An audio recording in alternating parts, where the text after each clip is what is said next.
Welcome to Bloomberg Technology. I'm Emily Chang in San Francisco. Facebook shares rising almost 5%, despite this being July 1st, the first official day of a massive advertiser boycott. More than 400 brands have now pulled their ad dollars from Facebook for at least a month in protest of how the social network is and is not handling hate on its platform. Some advertisers have already said they don't plan to spend on Facebook for the rest of the year.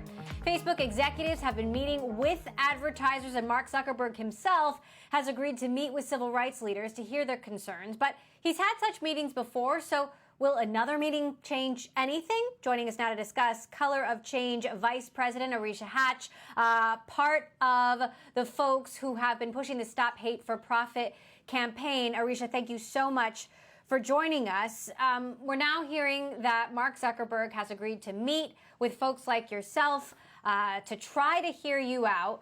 What are you expecting to hear from him, given that you have met with him before and his position hasn't necessarily changed? Yeah, thank you for having me. We're hopeful that in a meeting with Mark Zuckerberg that he will finally hear our real concerns about how the platform is operating. We've obviously been in conversations with the corporation for years, and our demands still remain the same. But we're hoping that in light of this new pressure from corporate advertisers from across the globe, that he will actually hear out and cede to our demands of a permanent civil rights infrastructure at Facebook. Now, in your view, how successful has this campaign been? I mean, it certainly seems like an unprecedented number of major brands taking a stand, which I don't believe we've ever seen before. Yeah, it's a really big deal that so many brands are following up many of their responses in support of Black Lives Matter in response to the recent uprisings with some real action in this moment. They don't want their advertisements next to hate speech.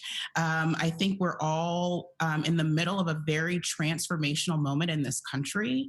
And it's amazing to see so many brands actually put their money where their mouth is here. Now that it is July 1st, how many more advertisers do you expect to get on board? We're still plugging away. More than 400 corporations are now joining us in our calls on Facebook to meet this critical moment in history with meaningful action. We're still in conversations with dozens of advertisers about their spending on the platform.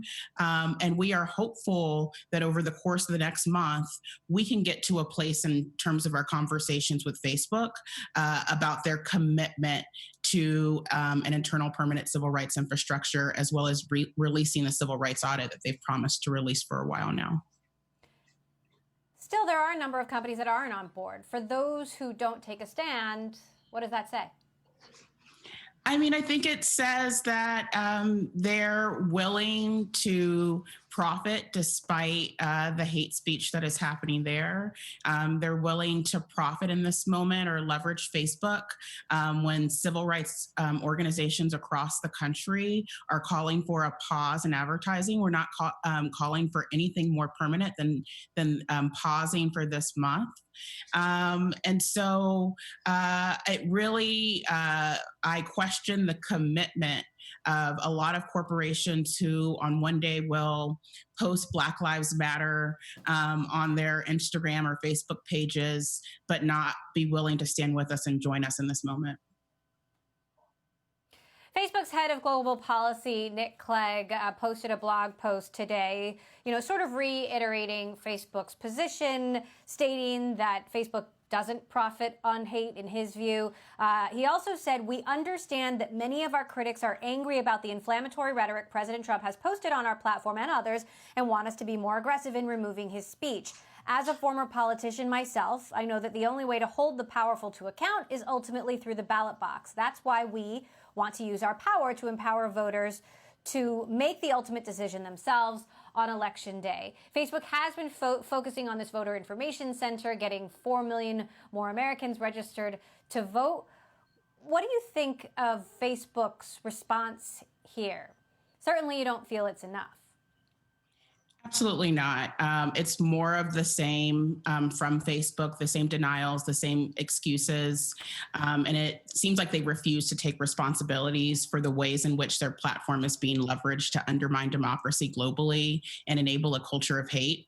That Nick Clegg has the audacity to say that Facebook does not profit or benefit from hate less than 24 hours after a BuzzFeed report described in detail how Facebook has profited for months from Boogaloo ads promoting civil war and unrest speaks to how little they respect the intelligence of the American people.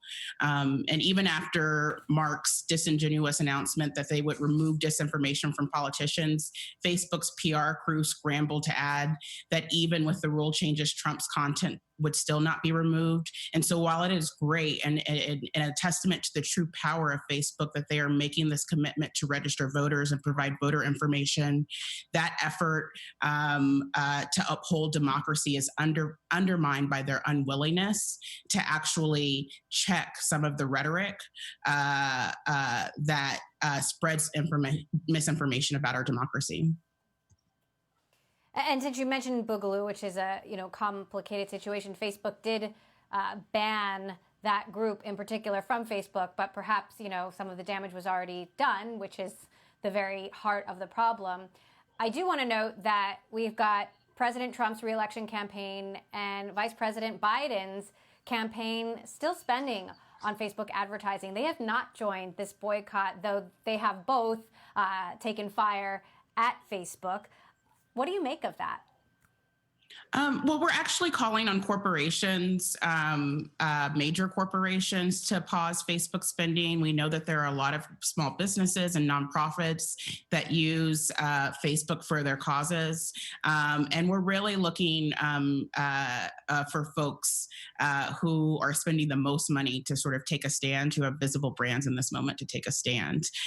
In terms of the Trump campaign's unwillingness to pause spending, like, we wouldn't expect them to do that. They're spending millions of dollars a week to spread misinformation and hateful content with the intent of suppressing Black voters and so many other voters across this country, and with the intent of motivating a set of voters to participate in this upcoming election because of racial animus. So our focus is really on major corporations that are spending, and we hope to add more folks to that growing list of more than 400 corporations that have joined us in this call. So what exactly at this point do you want Facebook and Mark Zuckerberg to do? What would satisfy the demands you're making? Yeah, it's really very simple. And we've made these demands clear for years to both Mark and Sheryl Sandberg at Facebook. We remain steadfast in our call for Facebook to develop an internal permanent civil rights infrastructure, including executives at the highest levels, at the C-suite level, ready to apply civil rights laws and First Amendment definitions to every department, from products to policy and staffing. Also, it is urgent that Facebook immediately release the final results of their civil rights audit.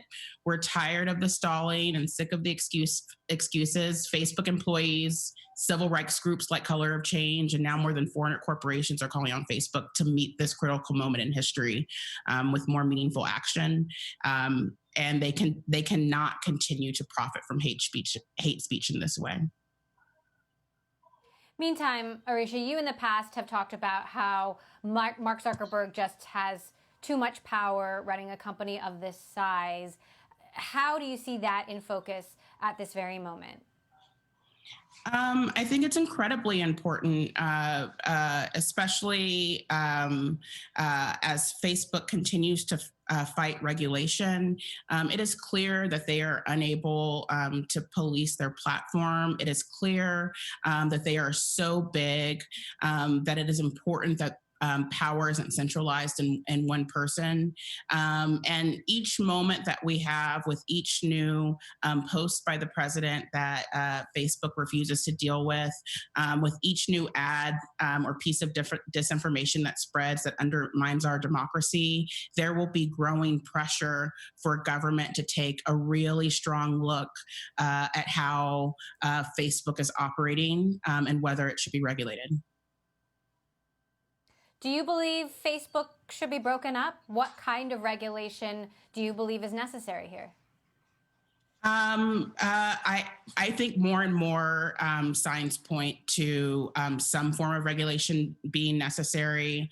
Mark Zuckerberg just has too much control, too many voting shares, and it's that much power shouldn't reside in his hands. Facebook has more users on its platform than Christianity has adherents. The impacts of its decisions and its practices are wide ranging, and it is so important that there is oversight that keeps in mind the human rights of many of its users. Is it possible this campaign could extend for more than a month? Would you, or are you anticipating or considering pushing for that? We're hopeful that it doesn't have to. We've asked for this month from corporate advertisers to create the space to engage in meaningful conversation. We feel like the demands that we're making of Facebook are incredibly reasonable, that they've been on their radar for years, and it's just time for them to step up and make the right decision. There needs to be a civil rights infrastructure that is thinking about the impacts of their products on their users. And so we're hopeful that we will get there. We are hopeful that we have gotten their attention, but we are absolutely not naive about the power of Facebook.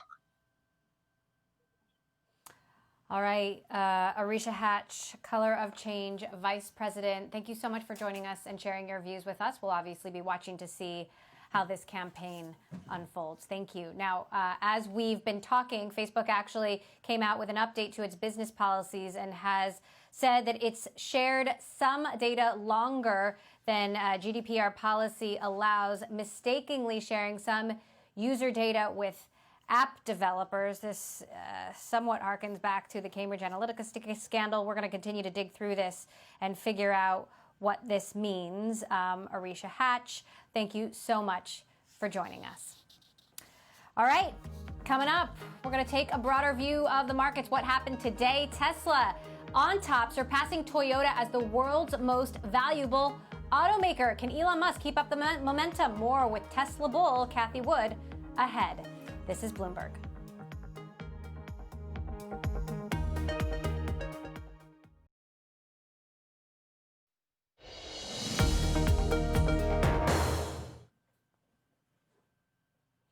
U.S. stocks rising today on positive vaccine developments. Early trials of a vaccine showing they did safely produce antibodies to fight COVID-19. That said, cases continue to rise across the country. Google has postponed its return to the office. Joining us to talk about how it all impacted the markets today, our Bloomberg Markets reporter, Abigail Doolittle. Abigail, a bullish day again. Talk to us about why. You know, so it was a bullish day, but when we lift the lid just a little bit, Emily, not everything was quite as constructive as maybe we would hope. But starting out with the positive, we certainly did have the major averages, except for the Dow. The Dow did finish down slightly, having a nice surge. The NASDAQ finishing at a record close, if you can believe that happening. That did, in fact, happen on the day. The S&P 500 up for a third day. So that is certainly positive. Some of it might have to do with the better than expected ISM number. The ADP number, while it missed the formal estimate, stock futures came off the low at that point, telling you that traders thought that it was better than expected. On the other hand, the stocks down sharply, down 1.5%. The Russell 2000, the small cap index, down 1%. So still uncertainty around the virus and what it will mean for the economy and the situation here in the U.S. And one way to take a look at this, of course, stay-at-home sectors versus cyclicals. If we take a look at the NASDAQ versus the S&P 500 on the year, the NASDAQ with that all-time high continues to lead the way, whereas the S&P 500 is lagging. Some would call that a bearish divergence, suggesting that there could be some sort of trouble ahead unless the S&P 500 quickly catches up. Some are saying that this is the new Dow theory relative to needing to see both of these indexes put in consistent highs together. Not happening right now, so stay tuned to see whether or not that can happen, Emily. We're continuing to look at what's happening state by state. In Texas, we just got some new numbers, new cases there topping 8,000 deaths, jumping the most in 6 weeks, and certainly still a lot of terrifying news happening out there. Meantime, Apple diverging from the overall trend today, down slightly. Apple closing more stores again. Does this worry you? That does worry me. It worried me about 2 weeks ago when they announced that they were initially going to be reclosing some of their stores. It reminds me of February, back when we had stocks going sharply higher here in the U.S., all-time highs, in fact. But the virus was raging out of control in China, the economy closing, stocks simply going higher. Apple was one of the first stores in China and Asia to close their stores there. So if they're an early tell on some of the big companies here in the U.S. that may reclose in some of the hotspot areas, that could be troubling. Plus, the technicals on Apple, conversation for another day, not looking great. So it was a small decline, but stay tuned to see if Apple, if that stock does go down. And again, as a tell on other companies potentially doing the same. As for the stay-at-home stocks, though, Emily, and some of the other momentum stocks, all-time highs for Amazon, Netflix, Tesla, Facebook, not an all-time high, but a third up day in a row. And Tesla, it's really pretty amazing. You were mentioning we have Tesla now the largest market cap company for a vehicle company, surpassing Toyota. What's so interesting there, Emily, Tesla's estimated revenue for the year, $26.5 billion versus Toyota, when put in dollars, $234 billion, suggests that many investors valuing Tesla more like a tech company probably than an automaker. All right, well, we are going to talk about that right now. Bloomberg's Abigail Doolittle, thank you so much. For more on Tesla, I want to bring in Kathy Wood, CEO and CIO of ARK Invest and a well-known Tesla bull. Though Tesla remains the firm's top holding, however, ARK slashed its stake in the company over the last several quarters, which included a more than 17% reduction in ownership as of March 31st. Kathy joins us now. So, Kathy, got to get your take on Tesla overtaking Toyota. The company only produced, I just want to get the numbers out, 103,000 vehicles in the first quarter, or about 4% of the 2.4 million made by Toyota. Does Tesla deserve this? Well, I think Abigail did get it right. This is not an auto company. Sure, it is an electric vehicle manufacturer, but this Tesla is evolving into both a ride-hailing company, which we think they'll launch that sometime this year with human drivers, and ultimately an autonomous taxi network provider. It's much more like a software as a service company, transportation as a service, than it is a vehicle manufacturer, although, of course, that is the starting point for their model. So why has ARK then been cutting its stake? Obviously, I know you're bullish. Sure. We trade around controversy all the time. Disruptive innovation, which is our focus, is filled with controversy, and therefore the stocks can be quite volatile. Last year, around this time, Tesla was in the 170, 180 range, and we were buying aggressively as many were fearing Tesla was going to run out of cash, which was not going to happen. The markets had not shut down. So we bought aggressively. We can buy up to 10%. We cannot buy beyond that. We can let it run, and we do let it run, a stock like that, up to the 12, 13% range, at which point we will then start taking profits. If we had not taken profits in Tesla, it would have ended up in the 20-something% range in our portfolio. So from a portfolio management point of view, not very sensible. The other reason we trade around positions is that it's a very profitable thing to do. So Tesla in the 170s, 180s last year, we went up to 10%. As it kept going down, we kept taking it back to 10%. And today it's at 1,100. Again, we take profits, but I think the most important thing, and you said it, is it still is our largest position, certainly in the flagship fund. Musk tweeted overnight that the idea of a stock split would be worth discussing at an annual meeting. Does it matter to you if Tesla splits its shares? Technically, it should not matter. However, we actually discussed this at our morning meeting.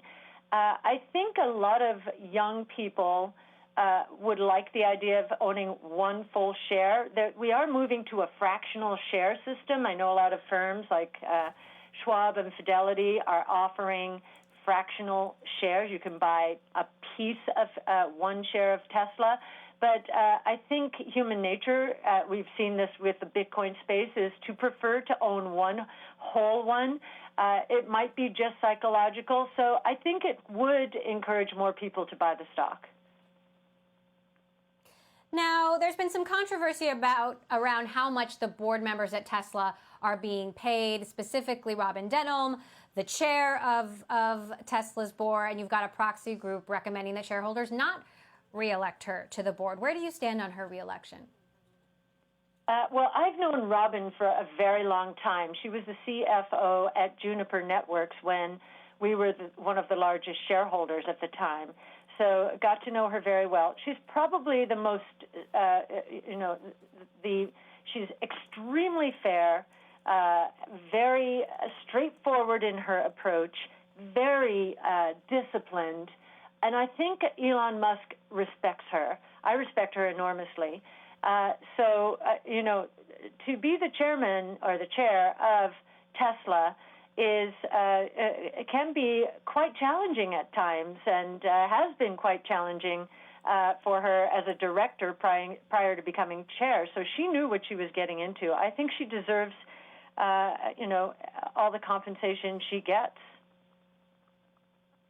Meantime, Kathy, you've got other big tech holdings. As we've been speaking, just got a headline from Recode, which is reporting that the CEOs of Google, Apple, Amazon, and Facebook will testify at a House antitrust hearing. We know that the House Antitrust Subcommittee has been looking into these companies. There's regulation being considered. Does that impact your outlook on the sector, given that generally you're bullish on technology?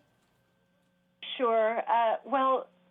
Our flagship portfolio holds none of the FANG stocks. And this is one of the reasons. As companies become very, very large and take increasing share, they come under more scrutiny. Now, this is not to say we think they're going to be bad stocks. We actually think they're going to be good stocks. It's just we're very focused on moving into the FANGs of the future, and less so these mega cap companies. Interesting. So what are the FANGs of the future, in your view? Well, ironically, I think they're going to be in the genomic space. I think we're looking at curing diseases, and that the market isn't pricing the stocks that we consider a part of the genomic revolution correctly, just because this has really never happened before. But now we have the convergence of DNA sequencing, artificial intelligence, and CRISPR gene editing, the convergence of those powerful technologies. And I think two things are going to happen. Not only will we be curing disease, but the returns on investment for healthcare companies, and especially those embracing these genomic technologies, are going to increase. We're going to go back to the golden age of healthcare, I believe. The last golden age was in the 80s and 90s when Genentech had discovered recombinant DNA, and the returns on investment skyrocketed. They have suffered for the past 20 years and are down to 7% from more than 20%. Those are the returns on R&D. We think they're going back to north of 20% because drug failures are going to diminish as we bring these new technologies together, and the time that trials need is going to diminish as well. And then, of course, we have CRISPR gene editing, which, if you cure disease, it's pretty obvious that it's cured. And we're seeing the first signs of that with sickle cell disease, CRISPR therapeutics being involved in that, and beta thalassemia. So pretty mind-blowing, and I don't think it gets enough attention, and I don't think it's priced efficiently in the market, and I don't think it's researched efficiently yet. But we're certainly... Okay, Kathy Wood, we'll have to leave it there, CEO of ARK Invest. Thank you so much. Coming up, we have Ellen Powell with us, what she thinks of the current social crisis facing our country.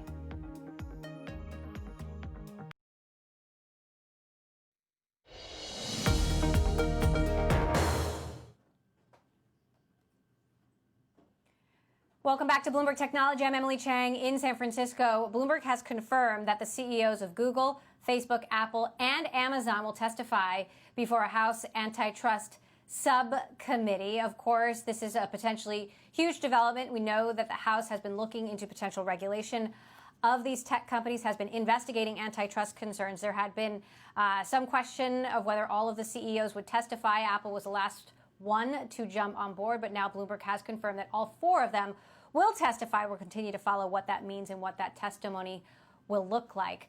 Meantime, Ellen Pao was one of the first women to speak up about sexual harassment and discrimination in the tech industry. In 2015, she became a symbol of working women in technology, bringing a lawsuit against her former employer, the venture capital firm Kleiner Perkins. She has since tackled harassment on social media and co-founded Project Include, an advocacy group promoting workplace diversity. Ellen Pao, CEO of Project Include, joins us now. Ellen, so great to have you back with us. You're here because so many people clearly aren't feeling included right now. We're seeing the momentum behind the Black Lives Matter movement. You know, now it is immigrants, with some of the actions that the president has taken to stop immigrant workers from working in this country. And we've seen so many companies come out with messages of support, new commitments to the Black community, to immigrants. Do you think this is a moment where we can make real change? We will make real change? Or once this passes, will things drift back to the way they always were? I hope they don't drift back. I feel like we've seen so much now, right? We've seen what systemic racism looks like, and it's been proven again and again and again in this very short period of time. And you can't unsee it. So my hope is, now that we've seen something, they say, see something, say something. We've seen it, we've said it, and now it's time to do something. And I do feel like the generation coming up into the workforce now is much more activist. They're much more aware of how systemic racism and discrimination works, and they're much more willing to speak up and to act. So they're willing to confront their employers. You see the workers at Google and Facebook and Amazon pushing their employers to change bad policies. And you see them also willing to boycott and to, and to use their spending dollars to impact change. Meantime, you've got so many workforces sheltering in place in the middle of a pandemic, and you've been examining online harassment in the midst of the quarantine specifically. And I'm so curious what trends you're seeing. How does sexism, how does racism surface in a remote situation? Yeah, we're just starting the research, so we don't have more than anecdotal evidence, but we are hearing from companies that they're seeing more interactions on Slack and Zoom that are, that they don't want to see, that there's racism and that there's sexism. And and if you think about it, it makes sense. Like, all of a sudden, my personal and professional boundaries are bleeding together. I'm working from the same place in my house, and I don't have as many boundaries. So the behavior that I'm, using for my social media presence, it's the same type of behavior I'm bringing into my online workplace platforms. And so we're, concerned. Caroline Sinders and I are working on this together.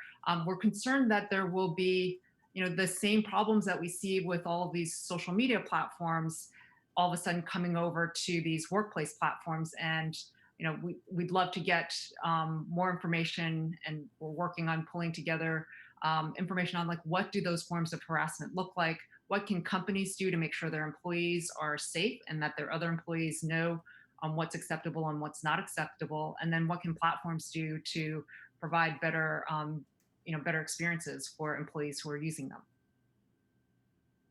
Meantime, you've also taken a close look at online harassment on social media, and I know you've experienced it yourself. We're in the middle of a massive ad boycott of Facebook over how Facebook does or does not moderate hate on its platforms. How do you think Mark Zuckerberg is responding to this? It's, it's more of the same, I feel like. And it's not just Mark, it's all of the social media platforms. They've come out to, say that they support Black Lives Matter to them. But then when you look at what happens on their platforms, it's a mess. And, once they get called out, they'll make a few changes, but it's often the minimal. And then they want to look fair. So they're trying to figure out some way of doing it that ends up being very ineffective. This requires a lot of change. It requires a new team of people doing the work, because clearly the people who have been doing it in the past are not doing a good job, and it doesn't seem clear that they want to or can do a good job. So let's get better people in there. Let's figure out how you put metrics to it to see if you're being effective, to see if the measures that you're taking are working. And then let's also have more people who are directly impacted by the harassment on your site making decisions. So instead of having this team that is very homogenous, let's make sure there are some Black and brown men, women, and non-binary people actually in the room, actually having an ability to help guide the changes and make sure that they're working and improve the products. Meantime, you served as CEO of Reddit for a time. Reddit has now banned the biggest pro-Trump community on Reddit. Of course, these are some of the things that you were fighting for a long time, but we also saw co-founder Alexis Ohanian resign from the board and demand that he be replaced with a Black director. Michael Siebel of Y Combinator has now replaced him. What do you think of Alexis's resignation? I think Reddit has a long way to go, and it's about doing the work. It's about making better decisions. It's about getting people to actually care about these changes. It's the same problem that we're seeing at Facebook, the same problem we see at all these other platforms. Like, there is no accountability for all the bad decisions that got us here. How do we understand how the changes are going to be made going forward to completely turn these platforms around? I don't see a path when the boards don't push and when the leaders don't care of change, right? I see incremental changes that are that seem more PR oriented. I think it's great that advertisers are now getting involved, because that's just yet another pressure point on these platforms. But again, one person changing isn't going to make a difference. It's really, you have to change in a way that's much deeper than that, right? I'll believe it when I see it. Right now, they've done some work, but you can see there's still so much more work to do, and it's not easy, and it's not something that is something that's fun, right? It's work, and it's hard, and it takes time, and some of your users aren't going to be happy with anything that you do, and you just need to have a guiding principle that you can follow and point to, and that people know where you're going, and if they don't like it, they can get off and go someplace else. Meantime, Ellen, talking about new commitments, as we've been talking, Salesforce has said it will double its number of Black leaders by 2023 and double its representation of Black workers in the United States by 50%. What do you think of commitments like that? I think it's great to set targets, right? We've seen that trying to do it without targets doesn't work. And if I have targets, then I can see how I'm doing against them. I can see if I'm making progress. And then all of a sudden, I can also start finding out where the trouble spots are. Where are the areas that I'm not being able to succeed? Is it on my engineering team? Is it with a specific engineering manager? Is it with a specific function and vice president? Where are there trouble spots where I'm not able to succeed? I hope that they're looking more broadly, and that they're thinking about Black men, Black women, and Black non-binary people, right? Because otherwise you end up solving only a piece of the problem, and you're still not solving the bigger problem. But I think it's a great step. I think it's something that I wish more companies would do. Set targets for all your groups. Make sure that you're also improving your whole hiring process and getting out to broader networks of people, not just in the Black community, but also in the Latinx community, the Indigenous community. If you can improve your whole hiring process and make it fair, you will get more people from all of these groups to be in your company. And it doesn't require, focusing on just one area. You can do more than just one area at a time. So speaking of that, there's been some interesting conversation about how the Black Lives Matter movement is being felt by the Asian American community. Obviously, Asian Americans are a minority themselves, have our own complicated story and issue around race, and sometimes feel they have to be silent about their struggles. Other Asian Americans have been coming forward and talking about how they feel their own parents have been racist. I'm curious how you're dissecting this. Yeah, it's hard as an Asian American to always feel very clear on emotions, right? We've had, a much easier time in tech. You see the numbers are much stronger for Asian Americans in these tech companies, except until you hit the bamboo ceiling and you reach a point where, people don't see Asians or Asian Americans as leaders. They don't see them in management roles. They don't see them running companies. So that, there's the, the model minority myth, and then there's the bamboo ceiling, and, there are all of these things that are components of white supremacy that, often we buy into, like the world is a meritocracy. If you study hard, if you work hard, everything will come your way. And then we realize it doesn't work for us. And then we see it's actually working even worse for Black people, for Latinx people. And how do we, work together with these groups to really help support them and to help change our tech industry and change all of these different areas where systemic racism has been such a huge problem. We see, though, that there's a lot of pressure to get Asian Americans, to side against other groups. It's there's anti-Blackness in the Asian American community, which doesn't help.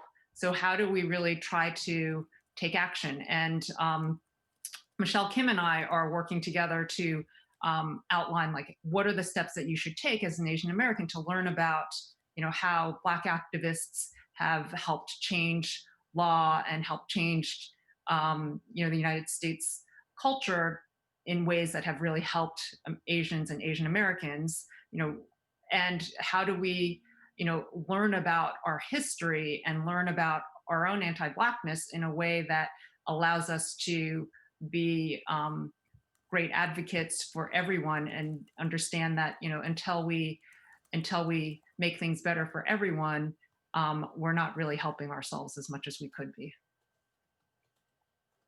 All right. Ellen Powell, CEO of Project Include. I know these are really complex issues, and I appreciate you tackling them in eloquent sound bites. Thank you so much for taking the time to join us today. Really appreciate having you back on the show. Thank you for having me, and All thank right. you for covering these issues. Thank you. Of course. Still ahead, fashion brands from Marc Jacobs to Gucci to Nike and Converse releasing messages of solidarity and pledging donations to fight racial injustice. An exclusive conversation with the CEO of Converse, Scott Uzzell, on how his company, which aspires to make shoes for everyone, is promoting diversity in and outside of the office. This is Bloomberg.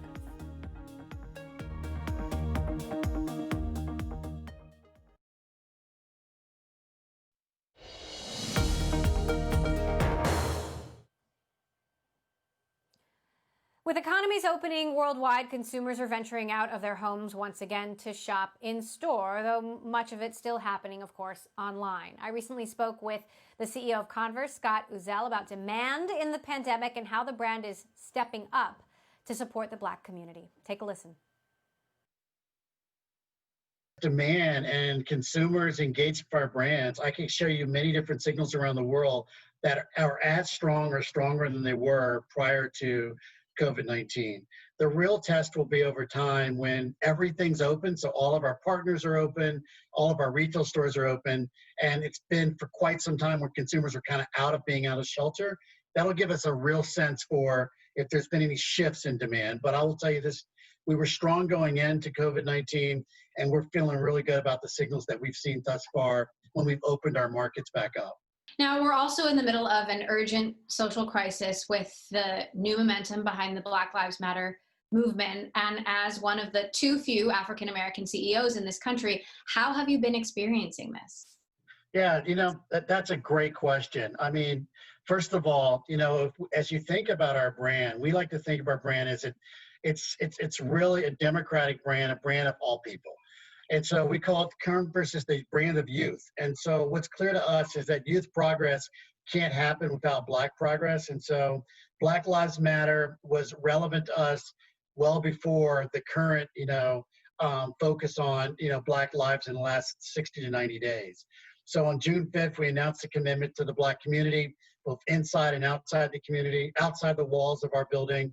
I don't know if you read that Nike, Jordan, as well as Converse committed $40 million over the next 4 years that are going to be going to things like the NAACP Legal Defense Fund, an Equal Justice Initiative, and many other initiatives. But what we really put up is a mirror to ourselves to say, what are we going to do internally to always advance our culture? As I like to say, the gap between what we want to be and where we are, how do we close that gap? And so that we said it starts with us.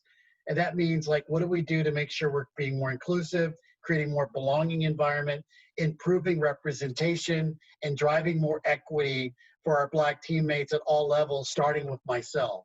And then externally, continuing to focus on Black creative designers, athletes, and businesses so they can be a part of our ecosystem.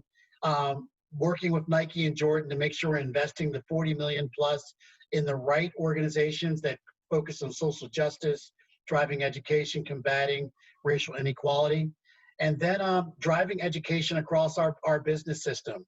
I'd say the biggest learning for me, Emily, is that it's a couple steps we've taken as a people first approach. One, we've said, how do we make sure that we meet people where they are, regardless of background? Because as leaders, we can no longer say that what's going on outside the building doesn't affect us inside the building.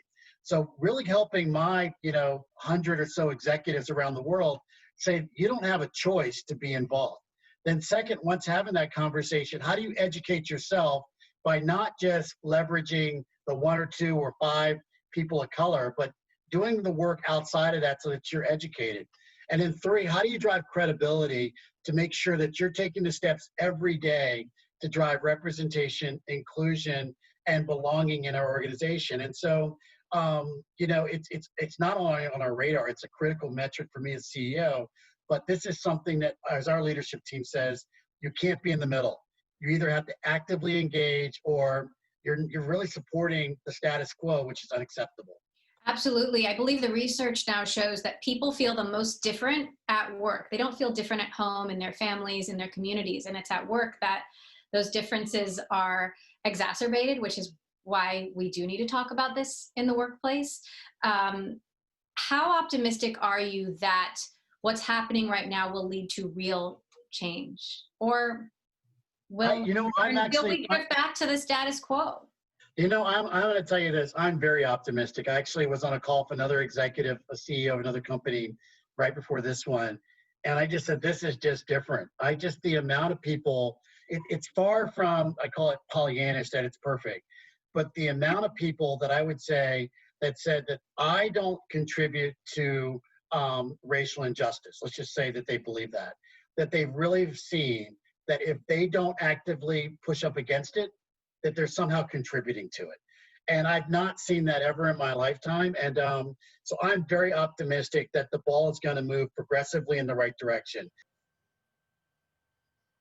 Converse CEO Scott Uzzell there. And you can catch more of that conversation on a special program, Bloomberg Technology Boston, The Road to Recovery. Converse is based in Boston. Friday, July 3rd, 7 p.m. Eastern Time, right here on Bloomberg Television. And a reminder to join Bloomberg for our annual broadcast of the Boston Pops Fireworks Spectacular. We're going to be carrying the orchestra's 4th of July tradition from the comfort of your own homes this year, starting 8 p.m. Eastern on Bloomberg Television, radio, and .com.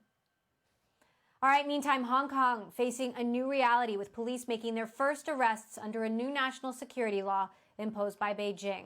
The decision drawing thousands of defiant protesters as well as swift condemnation from the U.S., Europe, and Australia. Joining us now with the latest, Bloomberg's Yvonne Mann, who is in Hong Kong. Yvonne, give us the very latest, just how many protesters have been out there, how many arrests have been made?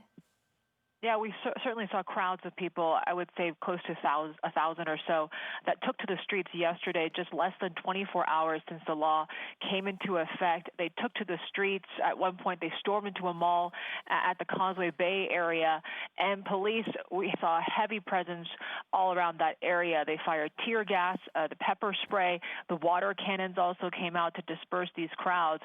July 1st is usually a symbolic day, Emily. I'm sure you know. It's the anniversary of the handover here, so it's usually marked by mass protests, but this time it felt a bit more somber. This national security law was kept under wraps by Beijing up until now and was approved even before the chief executive, Carrie Lam, had seen it. So what we saw was officers also raising a new flag, warning protesters this time around that if you display flags or banners or chanting slogans, that would be illegal under this new law. Still, we saw crowds of people continue to defy those orders. They waved flags calling for independence, also chanting slogans that were used last year, like "Liberate Hong Kong." We did see at the end more than 300 people were arrested, 9 of which for violating this new national security law.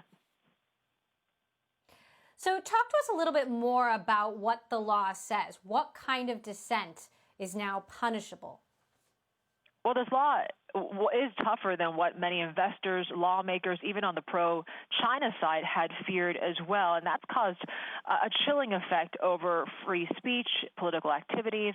This legislation now calls for sentences as long as life in prison for the 4 most serious cases that have been highlighted in this law: terrorism, secession, subversion, and collusion. Beijing, in a briefing yesterday, did give us some examples as well. Those who travel overseas to seek sanctions against China could be prosecuted under collusion provisions. Also, people that spread malicious rumors, like back in August, where people were accusing police of killing passengers during a sweep of a train station, they could also be liable on provisions against provoking hatred. But mind you that we did learn this bill is not retroactive. So people that committed crimes last year perhaps will not be liable in this bill. But this extends to actions committed by anyone now, Hong Kong residents or not, anywhere in the world. And some interpret it as perhaps it appears to cover nonviolent tactics by protesters as well. So the language, Emily, is very vague, which only adds the uncertainty for many businesses out here. Some foresee a flight of capital and talent. However, some investors do say the measure could bring stability after the civil unrest that we saw last year. Now, the moves have been condemned by many different governments. Talk to us about the international response. Yeah, we just heard from the U.S., the House of Representatives passing a bill imposing sanctions on banks that do business with Chinese officials involved in cracking down on these pro-democracy protesters in Hong Kong. This bill is not identical to what we saw from the Senate that passed a bill last week, but it's quite similar. So the Senate still has to vote on this current measure before it lands on President Trump's desk for a signature. But we did hear from the U.S. saying that they vow more strong actions in Beijing if it doesn't reverse course. We also heard from the Secretary of State, Mike Pompeo, saying that China's moves eviscerated the rule of law in Hong Kong and saying now it will just be another communist-run city where its people will be subject to the party elite's whims.